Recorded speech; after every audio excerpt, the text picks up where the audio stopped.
Assalamualaikum warahmatullahi wabarakatuh. Selamat pagi Pak Ridwan selaku dosen pengampu dari mata kuliah Filsafat Ilmu.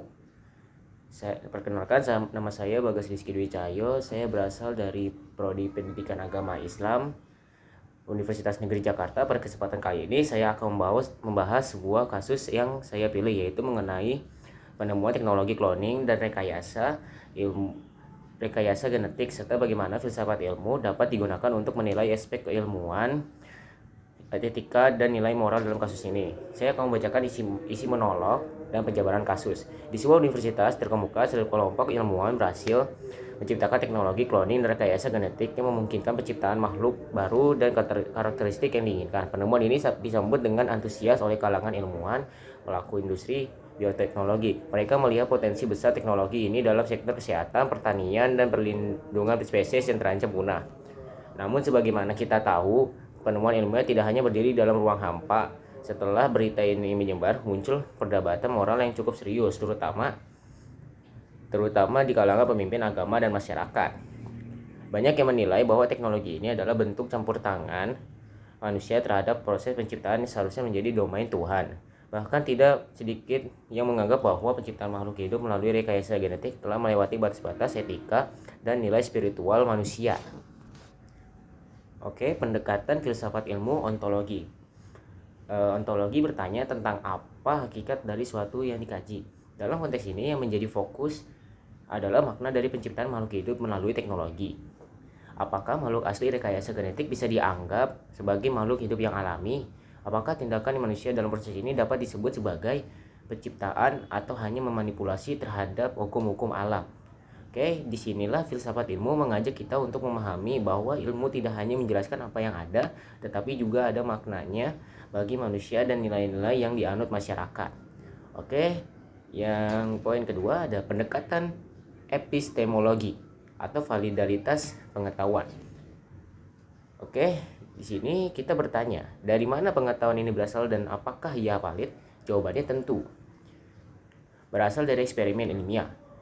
Ilmu pengetahuan bekerja melalui metode pengamatan, pengujian, hipotesis, dan pembuktian. Teknologi cloning ini merupakan hasil dari proses panjang yang rasional, logis, dan terukur. Namun disinilah filsafat ilmu memberi pertanyaan lanjutan. Apakah semua pengetahuan yang bisa dibuktikan secara ilmiah otomatis bisa diterima oleh masyarakat?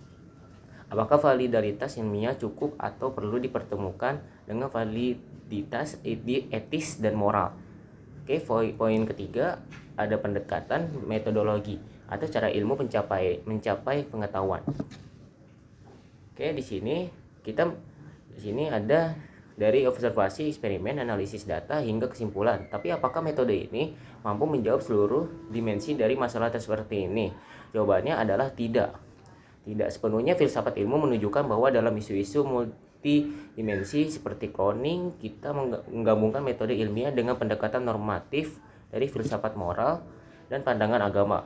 Dengan kata lain, metodologi ilmiah perlu dikomplementasi oleh metodologi reflektif. Oke, poin selanjutnya ada sumber kebenaran benturan antara ilmu dan iman. Selanjutnya kita masuk ke soal sumber kebenaran pengetahuan. Dari satu sisi, sains meyakini bahwa kebenaran diperoleh dari data dan eksperimen. Namun di sisi lain, agama dan filsafat yang menyatakan bahwa ada kebenaran yang bersumber dari wahyu, nilai moral, dan kebijaksanaan spiritual. Kedua, sumber ini sering kali dianggap bertentangan, tapi filsafat ilmu mengajak kita untuk tidak memisahkan secara ekstrim antara keduanya. Keduanya bisa saling melengkapi, bukan saling meniadakan. Dalam hal ini, rekayasa genetik perlu dipertimbangkan tidak hanya dari sisi keberhasilan ilmiah, tapi juga dari sudut pandang nilai kemanusiaan dan kesucian hidup itu sendiri. Oke, poin selanjutnya ada aksiologi, yaitu nilai, etika, dan dampak sosial. Terakhir, dari sudut aksiologi atau nilai-nilai, pertanyaan pentingnya adalah apakah teknologi ini memberi manfaat dan apakah ia akan digunakan dengan bijaksana atau justru disalahgunakan. Filsafat ilmu membantu kita menyadari bahwa pengetahuan bukan hanya tentang bisa atau tidak bisa, melainkan boleh atau tidak boleh. Ilmu memang telah membuka jalan menuju kemungkinan-kemungkinan luar biasa, tetapi filsafat dan agama memberi kita arah agar jalan itu tidak menyesatkan. Aksiologi mengingatkan bahwa pengetahuan harus berorientasi pada kemaslahatan, bukan sekedar kepuasan ambisi manusia. Penggunaan teknologi ini perlu dikawal oleh etika, hukum, dan nilai spiritual agar hasilnya tidak merusak tatanan sosial dan martabat manusia. Oke, yaitu yang terakhir ada penutup atau kesimpulan. Kasus ini memperlihatkan bahwa ilmu dan teknologi tidak berdiri sendiri. Ia selalu berada dalam jaringan nilai keyakinan dan pandangan dunia. Oleh karena itu, filsafat ilmu hadir sebagai jembatan antara sains dan etika, antara laboratorium dan masyarakat, antara pikiran dan hati nurani. Sebagai mahasiswa pendidikan agama Islam, saya percaya bahwa pemahaman akan filsafat ilmu adalah kunci agar kita tidak hanya menjadi konsumen ilmu pengetahuan, tetapi juga penimbang dan penjaga arah dari setiap langkah ilmu dalam kehidupan. Oke, sekian dari saya. Semoga bermanfaat bagi para penonton.